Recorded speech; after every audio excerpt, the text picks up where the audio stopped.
Gilets jaunes ont dit adieu à leur construction à Ambach. La préfecture de la Moselle met fin à l'occupation illégale du domaine public routier. Plusieurs ronds-points sont concernés en Moselle dans les zones de gendarmerie. L'opération a été menée ce matin par la DIREST et encadrée par la gendarmerie de Sarreguemines. Les installations du rond-point de la zone commerciale de Sarreguemines ne devraient pas être concernées. Selon le sous-préfet de l'arrondissement, les Gilets jaunes de Puttelangeaulac enlèveront eux-mêmes leur construction d'ici quelques jours. Ça bouge du côté de l'EHPAD du Blauberg. Depuis le 1er janvier, l'association gérant l'établissement a fusionné avec la fondation Vincent de Paul. Une fusion-absorption préparée depuis plus de 2 ans. Les 95 résidents ne seront pas impactés par ce changement et les équipes en place conservent leur poste. Seul changera le nom, l'EHPAD Notre-Dame du Blauberg devient la maison de retraite Notre-Dame du Blauberg. Vague de froid, le préfet de la Moselle renforce les mesures. Suite aux prévisions de Météo France, des températures négatives sont encore attendues cette semaine, ainsi que des chutes de neige. Pour faire face à cette dégradation des conditions climatiques, Didier Martin a décidé d'intensifier la mobilisation des moyens jugés nécessaires, avec entre autres le renforcement des maraudes des équipes mobiles, notamment en Moselle-Est. Le préfet invite également à signaler au 115 toute personne en situation de détresse dans l'espace public. Chantier colossal au site verrier de Meisenthal. Les travaux de réhabilitation ont démarré en juin 2018 et avancent bien. La Black Box de la halle verrière est en cours de construction. Elle accueillera la nouvelle salle de concert. Les finitions du gros œuvre de la halle verrière sont prévues pour mars 2019. S'ensuivra une nouvelle phase de démolition pour les bâtiments des archives du musée et l'ancienne Moulothèque. L'ouverture de la Black Box est prévue pour octobre 2019.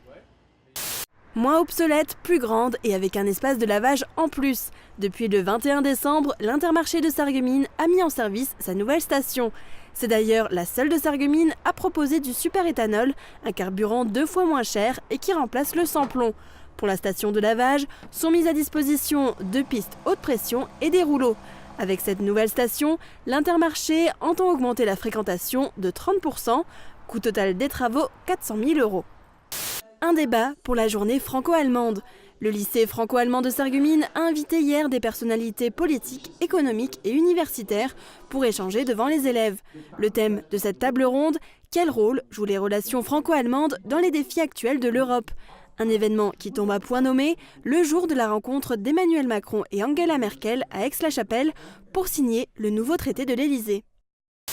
Adopt 57, l'association pour le don d'organes et de tissus humains, s'est rendue au lycée Henri Nominet de Sarreguemines pour une campagne de prévention. Les 5 membres de l'association présents, donneurs ou greffés, ont chacun à leur tour raconté leur expérience. Le but de cette intervention était surtout d'expliquer aux jeunes que donner est un choix, mais que c'est un don de soi qui peut sauver des vies. Le prochain rendez-vous sera le 8 février au lycée Simon-Lazare de Sarreguemines. Grossbly et Kleinbly main dans la main pour le dispositif MOSA. Au collège Val-de-Sarre, cela se traduit en 6e par 1 heure de maths en allemand et 2 heures d'allemand renforcé par semaine. Et dès la 5e se met en place un échange hebdomadaire avec l'école partenaire de Klein-Bittersdorf. Des sorties et des voyages sont organisés chaque année pour les élèves du dispositif MOSA. La demande est forte, trop forte, avec toujours plus de candidats que de places. Une Madame sans gêne bluffante. La classe de théâtre adulte du Conservatoire municipal de Sarreguemines a joué la pièce de Victorien Sardou. Les élèves de Margot Gauer ont excellé sur la scène du Casino des Faïenceries en interprétant l'histoire de cette blanchisseuse devenue duchesse de Danzig à la cour de Napoléon. Du futsal à l'allemande. Götz Indoor, c'est un grand rendez-vous du futsal où tout va très vite. Avec les panneaux qui entourent la surface de jeu, la balle ne sort jamais en touche. La 16e édition, organisée par l'US Götzenbrück-Meisenthal, réunit 130 équipes, seniors, jeunes, garçons et filles. Les rassemblements et tournois se succèdent pendant 1 mois et demi.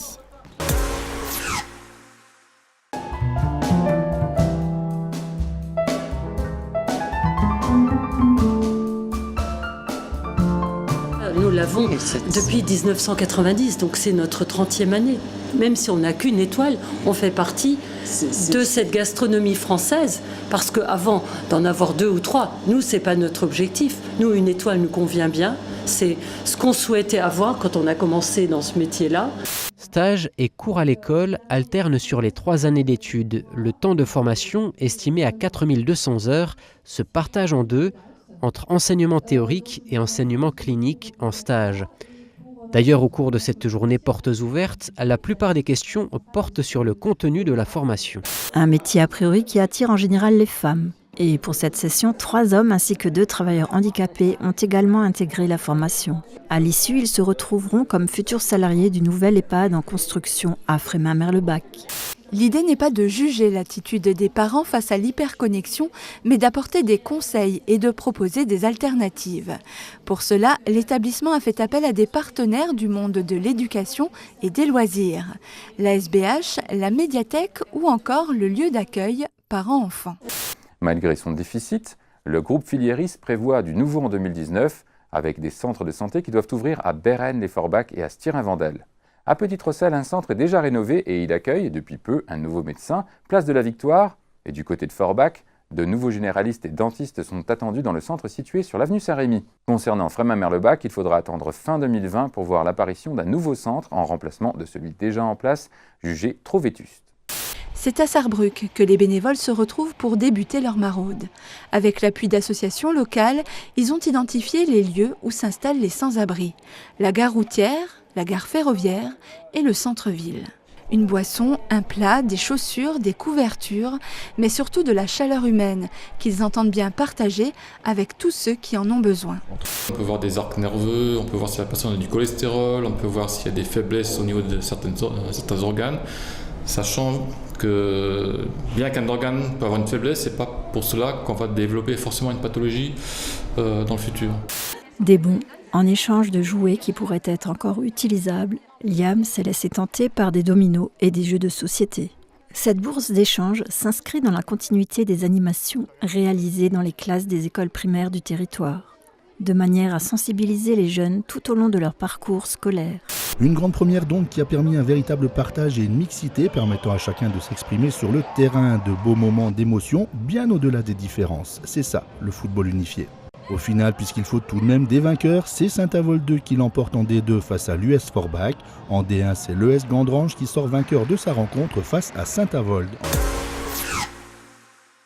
Les mâles sont nommés Clergot, Monago, Prêtrego, Abbego et Vego. À Sarreguemines, les acteurs du Théâtre du Jeudi répètent la pièce qu'ils joueront cette année, la très mirifique épopée Rabelais.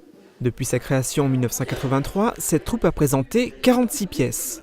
On a joué du classique, pas mal de contemporain, et cette année, en tant que contemporain, on se tourne vers Rabelais. C'est très contemporain, finalement, quoi qu'on pense. Près d'une quinzaine d'acteurs seront présents sur scène. Ils interpréteront des personnages hauts en couleur, comme Gargantua, Gargamel, Grand Gousier, Panurge ou encore Pantagruel.